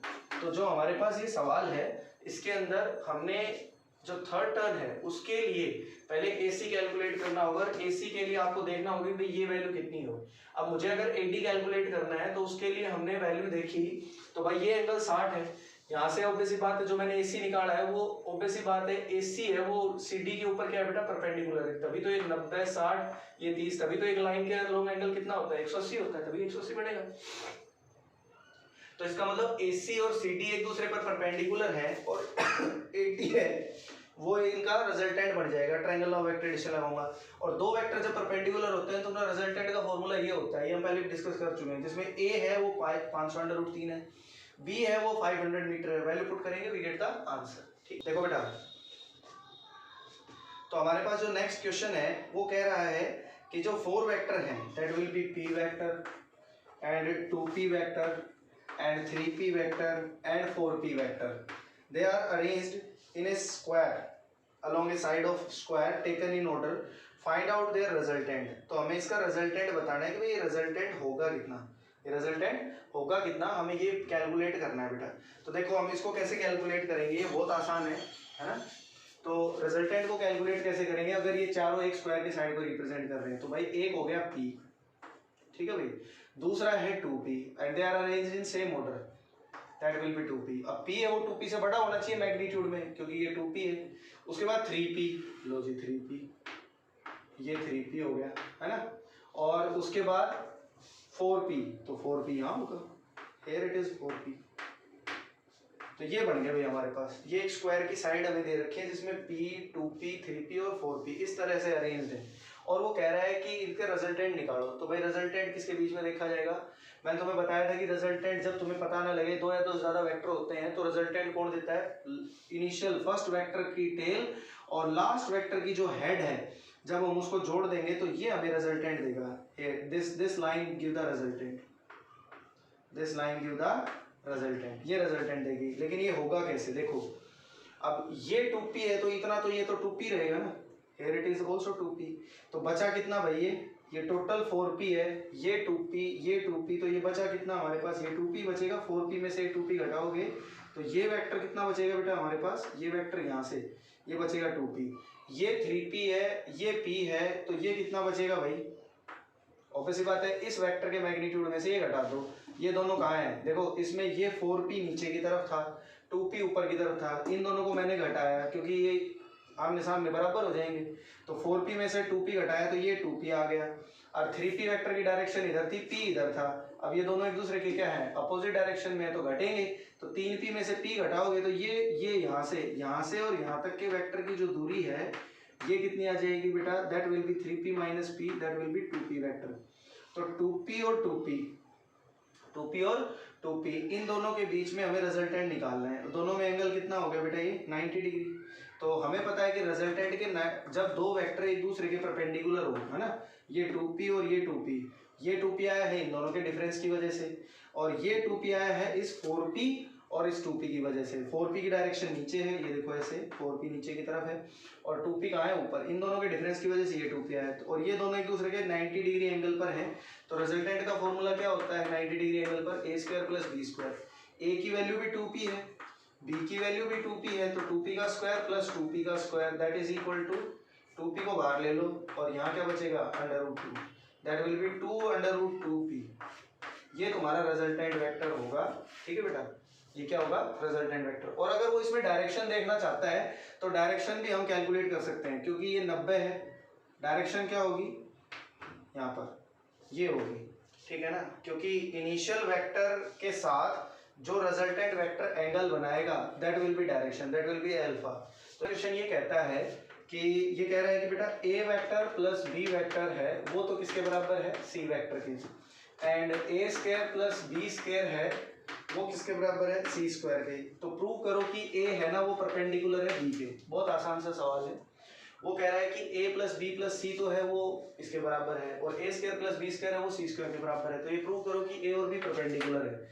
जब ए और बी परपेंडिकुलर हो गए तो दोनों में एंगल 90 डिग्री होगा। तो हमें एंगल फाइंड करना है। हम जानते हैं कि भाई ए प्लस बी वेक्टर प्लस मतलब इन दोनों का रिजल्टेंट सी स्क्वायर के बराबर है। इस बात का हम ये, तो इसका हम मोड ले लें। क्या ले लें, मोड। इसका मोड ले लो बेटा। इसका मोड लोगे तो क्या आएगा, A square plus B square plus 2ab cos theta. इन दोनों का मैग्नीट्यूड तो ये आ गया। इसका मैग्नीट्यूड आएगा किसके बराबर, सी स्क्वायर के बराबर। ठीक है ना, क्योंकि इन दोनों का रिजल्टेंट ये बना रहा है भाई ए प्लस बी सी के बराबर है। तो इसका मतलब इन दोनों का सम है वो सी के, इन दोनों का रिजल्टेंट है ना वो सी रिप्रेजेंट कर रहा है। और रिजल्टेंट का फॉर्मूला हम जानते हैं क्या होता है, under root A square plus B square plus 2ab cos theta, है ना, ये होता है। तो दोनों तरफ स्क्वायर करो, और आर की वैल्यू यहाँ सी ने ले रखी है तो हम ये लिखेंगे। अब ये कह रहा है कि इस चीज से तो मैंने ये बना दिया। अब ये कह रहा है कि ए स्क्वायर प्लस बी स्क्वायर है ना वो किसके बराबर है, सी स्क्वायर के बराबर है। तो ये चीज तुम्हें लिखनी है सी स्क्वायर के बराबर। 2ab cos theta is equal to C square. C square से सी स्क्वायर कट गया, तो यहाँ से 2ab cos थीटा कितना आ गया बेटा, 0। और cos थीटा है वो 0 डिग्री कब होगा, जब थीटा की वैल्यू क्या होगी, 90 डिग्री। तो इस तरह से हम इसको प्रूव करेंगे। ठीक है, जो अगला क्वेश्चन है वो कह रहा है the resultant of the two vector 3i plus 4j plus 5k cap, आप देख रहे हैं, and second vector is 5i plus 3j plus 4k cap. तो ये कह रहा है the resultant of the two vector make an angle theta with X axis. इन दोनों का रिजल्टेंट, दोनों को जोड़ दोगे तो रिजल्टेंट आ जाएगा। आर वेक्टर क्या होता है हमारे पास, ए वेक्टर प्लस बी वेक्टर। तो ये मान लो ए वेक्टर के बराबर है, ये बी वेक्टर के बराबर है, और बेटा दोनों को हम जोड़ेंगे तो आर वेक्टर आ जाएगा। तो मैंने बताया था कि सेम वेक्टर में ही ऐड और सब्ट्रैक्ट होते हैं। तो 5 और 3 कितना हो गया बेटा, 8i, 4 और 3 कितना हो गया, 7j, और 4 और 5 कितना हो गया, 9k कैप। तो ये हमारे पास रिजल्टेंट आ गया, और इसका एंगल बताना है हमें किसके अलोंग, एक्स एक्सिस के अलोंग। तो हम जानते हैं भाई कोस थीटा किसके बराबर होगा, कोस थीटा होगा बेस अपॉन में हाइपोटेन्यूज। ठीक है ना। अब यहाँ पर जो एंगल की वैल्यू है, दरअसल कोस थीटा किसके बराबर होता है बेटा, ax अपॉन में a के बराबर होता है। ये हम रेजोल्यूशन ऑफ वेक्टर से पढ़ते हैं। अभी समझा दूंगा कि रेजोल्यूशन ऑफ वेक्टर क्या होता है 3D के अंदर। क्योंकि हमने किसी वेक्टर को रिजोल्व किया तो उसमें क्या होता है बेटा, जैसे ये मान लो ये हमने वेक्टर को रिजोल्व किया, that will be A vector, it make an angle theta. तो ए का कंपोनेंट ये क्या आ गया, ए कोस थीटा। वाई के अलोंग कितना आ गया, ए साइन थीटा। ये आ गया हमारे पास, दो वेक्टर आ गए। तो जब हम ए वेक्टर का रिजोल्यूशन करते हैं तो उस केस में हम क्या करते हैं कि भाई ये जो कंपोनेंट होता है ये तो ए एक्स होता है, और ये क्या होता है, ए वाई। इनिशियली मैं बता चुका हूँ ये सारी बातें, ठीक है ना। तो ए एक्स की वैल्यू है ए कोस थीटा, ए वाई की वैल्यू है ए साइन थीटा। तो ए एक्स अगर ए कोस थीटा के बराबर है, मतलब ये बता रहा है कि ए का कंपोनेंट एक्स एक्सिस के अलोंग क्या कहलाएगा, ए एक्स, जो जिसकी वैल्यू हमने ए कोस थीटा निकाली, और ए का कंपोनेंट है वो वाई एक्सिस के अलोंग क्या है, ए साइन थीटा। तो यहाँ से हम निकाल सकते हैं कि भाई ए एक्स है ना वो ए कोस थीटा है, तो कोस थीटा किसके बराबर हो गया, ए एक्स अपॉन में। ए एक्स का मतलब एक्स एक्सिस के अलोंग इस रिजल्टेंट का कंपोनेंट क्या है, 8। वाई एक्सिस के अलोंग इसका कंपोनेंट क्या है, 7। तो हमें तो एक्स के अलोंग चाहिए ना, तो 8 डिवाइडेड बाय ए का मतलब इसका रिजल्टेंट का मैग्नीट्यूड, रिजल्टेंट का मैग्नीट्यूड, ठीक है ना। तो आर एक्स अपॉन में आर लिखेंगे बेटा, क्योंकि ये रिजल्टेंट के अलोंग पूछ रहा है, रिजल्टेंट का एंगल पूछ रहा है अलोंग द एक्स एक्सिस। तो आर एक्स की वैल्यू तो 8 है, और इस रिजल्टेंट का मैग्नीट्यूड निकालेंगे तो वो कितना आ जाएगा, 8 का स्क्वायर प्लस 7 का स्क्वायर प्लस 9 का स्क्वायर। ये मैं पीछे बता चुका हूँ कि किसी भी वेक्टर का रिजल्टेंट जब मैग्नीट्यूड हम निकालते हैं, ठीक है ना, तो वो कैसे निकालते हैं, तो किसी भी मैग्नीट्यूड को निकालने के लिए उसके कंपोनेंट का स्क्वायर कर देते हैं और सम अप कर देते हैं, और ये म्यूचुअली परपेंडिकुलर रहते हैं तो आगे के एंगल 0 हो जाते हैं। तो कोस थीटा हमारे पास कितना आ गया, a divided by 64 plus 49 plus 91, ठीक है ना। इसको सिंप्लीफाई कर लेना, तुम्हारा कोस थीटा आ जाएगा। है वो ये कह रहा है कि at what angle do the two forces, दो फोर्सेस है बेटा P प्लस क्यू, एक फोर्स ये है और दूसरी फोर्स है P minus Q, that will be P minus Q force है, at so that the resultant is, और रिजल्टेंट है उन दोनों फोर्सेस का बन गया 3p square plus Q square, 3p square plus Q square. ये वो कह रहा है कि रिजल्टेंट ये बन गया। तो कह रहा है कि एंगल बताओ इनके बीच में। तो बहुत आसान है बेटा, एंगल कैसे निकालेंगे, देखो एंगल का फॉर्मूला हम कैसे निकालेंगे। फॉर्मूला हम जानते हैं कि रिजल्टेंट का क्या होता है, आर बराबर A square plus B square plus 2ab cos theta. तो अगर मैं इन दोनों फोर्सेस के लिए रिजल्टेंट का यही फॉर्मूला लिखूंगा तो आर बराबर क्या बन जाएगा बेटा, f1 का स्क्वायर प्लस f2 का square plus 2f1 f2 cos theta. और हम cos थीटा पहले पढ़ चुके हैं, तो cos थीटा का फॉर्मूला मैंने तुम्हें बताया था R square minus A square minus B square divided by 2ab। Then we can solve it, है ना। तो a और b की जगह हम लिखेंगे f1 और f2। कोसाइन एंगल मैं बता चुका हूँ बेटा, f1 f2। तो r का स्क्वायर रिजल्टेंट है ये, इसका स्क्वायर करोगे तो क्या आएगा 3p square plus q square. f1 का स्क्वायर, इसका स्क्वायर करोगे तो क्या आएगा p प्लस q का होल स्क्वायर। f2 का मतलब p माइनस q का whole square divided by 2। f1 f2 मतलब इन दोनों का, that will B f1 f2 इनको स्क्वायर करेंगे तो क्या आएगा p square minus q square, क्योंकि a p plus q into p minus q क्या हो जाएगा, ये बन जाएगा cos theta is equal to, तो क्या आ जाएगा बेटा यहाँ से cos थीटा आ जाएगा हमारे पास, यहाँ से सॉल्व करो, ये बन गया, माइनस को बाहर ले लो 3p square plus q square. अगर मैं माइनस को बाहर ले लूंगा तो ये क्या बन जाएगा बेटा हमारे पास p प्लस q का होल स्क्वायर और प्लस p माइनस q का होल स्क्वायर, ये बन जाएगा।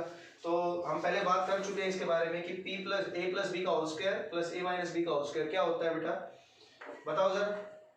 तो ये बनेगा बेटा हमारे पास a प्लस b का whole square plus a minus b का होल स्क्वायर होता है किसके बराबर, 2a square plus 2b square. तो cos थीटा की वैल्यू हमारे पास जो बनेगी वो क्या आ जाएगी बेटा 3p square plus q square minus 2p square और प्लस का 2q स्क्वायर, ये बनेगी divided by 2p square minus q square.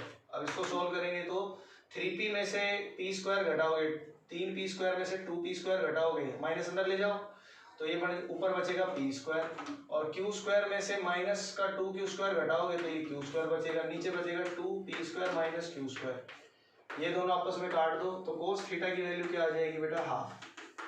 cos theta half कितने डिग्री पर होता है 60 डिग्री पर। तो इसका मतलब यहाँ पर जो p प्लस क्यू और p माइनस क्यू में एंगल बनेगा वो कितना बनेगा बेटा 60 डिग्री एंगल बनेगा। तो ये हमारे पास कुछ न्यूमेरिकल्स थे जो हमने आज डिस्कस किए वेक्टर्स के ऊपर। आई होप सभी को ये समझ में आए होंगे। आप ज़्यादा ज़्यादा मेहनत कीजिए और चैनल को शेयर और सब्सक्राइब ज़रूर कीजिए बेटा, आपका सपोर्ट ही इस चैनल को आगे ले जाएगा, ठीक है ना। Thank you.